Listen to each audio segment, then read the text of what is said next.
I'm delighted to say Peter Cardwell is back. Hello. From your sick bed. I know you've been back on air already.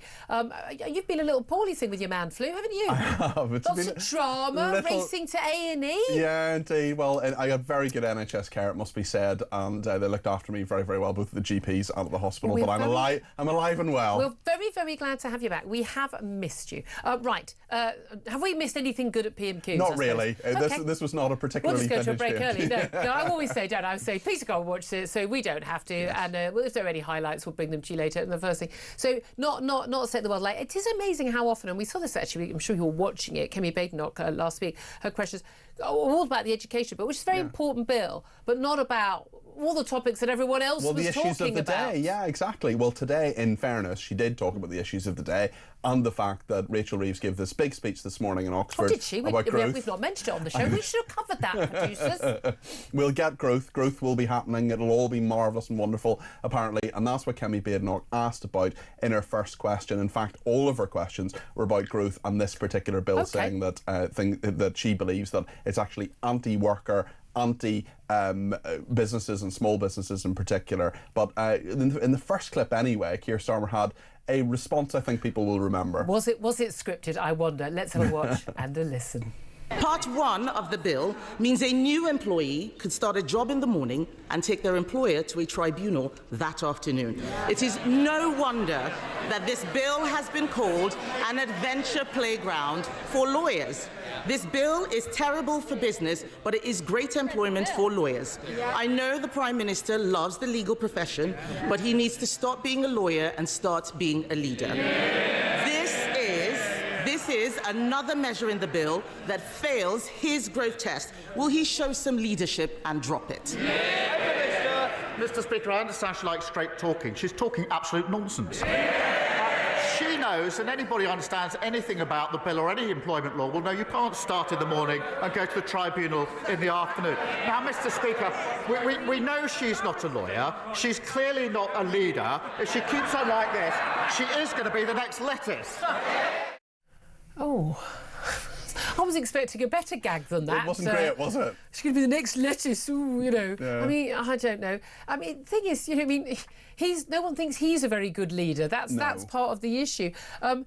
But I mean, certainly the feedback we've had on the show today, so many people, you know, we've got the outline of what was announced by Rachel Reeves. A lot of it trailed anyway. Yes. But no one really believes a word of it because everything they're saying is in direct contrast, in particularly to that national insurance rise, 25 billion's worth, but also the labour laws that are coming up, and I think that's what the next clip's about. It is, and also the fact that there could be more tax rises coming in the spring, and that's something a lot of people are worried about, but particularly the power of the unions. And it was really interesting. I think this is going to be played again and again when Kemi Badenoch talked about the increase of the power of the unions and what happened. A big cheer from the Labour benches. We'll see this. Oh, let's watch and listen to that.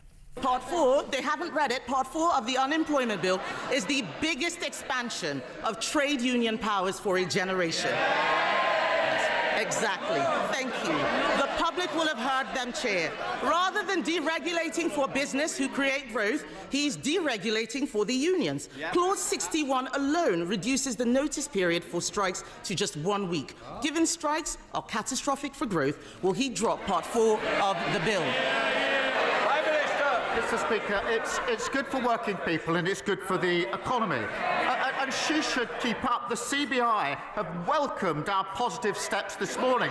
Their quotes. The Chancellor's just given a brilliant speech on the economy, fixing the mess they left and growing our economy. CBI said they celebrate their positive leadership, a clear vision to kickstart our economy. That's the difference. We're growing the economy. They left it in a complete mess.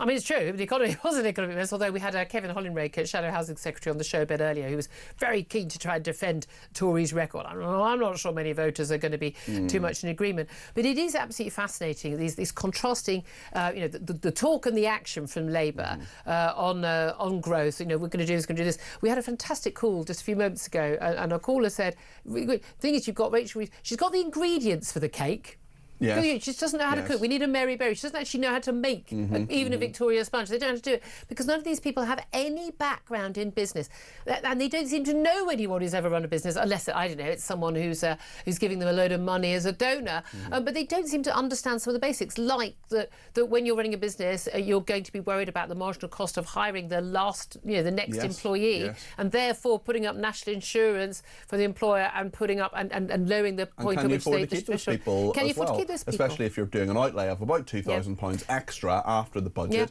to bring in a new person. And also, as Kemi Badenoch mentioned in those questions about also this employment law, and again, I understand we want to protect workers. Workers need to be protected from. I don't want someone being sacked for not done anything wrong and and a bad employer.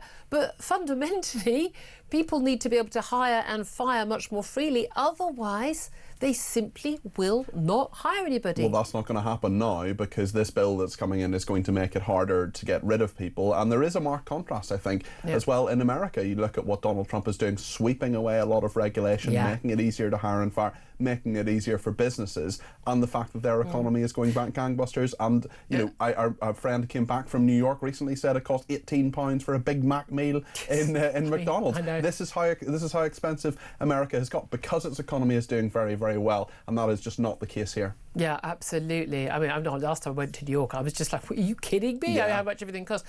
Interestingly, near the end of Prime Minister's questions, Tory MP Andrew Rossendale, who was actually on the show recently, he brought up the ONS figures about UK population rising. Now, again, you'd think that would be really good, solid Tory territory if it wasn't for the fact, of course, that Tories have been in power until last July. We've just been speaking about that with Jamie Jenkins. And he asked who voted for it. Because, of course, we've been told again and again by every single party, we're going to bring down immigration, and then no one does. And Keir Starmer replied, I think he should talk to his leader because net migration went through the roof under the last government. Now, there are so many things that Kemi Badenoch wants to bring up, but she can't do it very well because Tories were just as bad. She is certainly hamstrung by that, and the immigration point is a very, very pertinent one. It was the very last question of PMQs, and Andy Rossendale brought that up, and certainly any key points and any strong points that he was making in that will actually very easy for Keir Starmer just to bat it away and say, what about the last 14 years? Although we're going to be in the same territory, remember Cameron and Osborne did this, didn't they, in the 2010? But they had a plan. You may not agree with their plan, but they had one. Again, they got re-elected because actually everyone's against austerity. Well, apart from the fact they got a majority in 2015, but crucially, they were up against Ed Miliband. Small point worth making. But also they spent a lot of time saying, well, thanks to the last Labour government. And people very quickly went, we know that. Yeah, we what know, you got. But what if, and I wonder how long that's going to fly for the Labour Party. We will see, and certainly it's something they're going to rely on for some time, but really there is, how are you going to fix this? What's your plan? Yeah, Tell absolutely, us. absolutely. And I'm not sure this morning where, very interestingly, Ed Miliband not at that speech this morning. Very busy. He's busy with meetings. Not at PMQs either. Busy with meetings. He's probably busy chipping away at his little Edstone, isn't he? Remember that? That was Torsten Bell who came up with that. He's now Treasury Minister. Can I say, this is the thing that blows my mind, is that in 2015, Ed Miliband could have been Prime Minister of this country. Get that through your heads. Wow. Could have been Jeremy Corbyn in 17 and 19. I know, but we forget about the Ed Miliband thing. Anyway.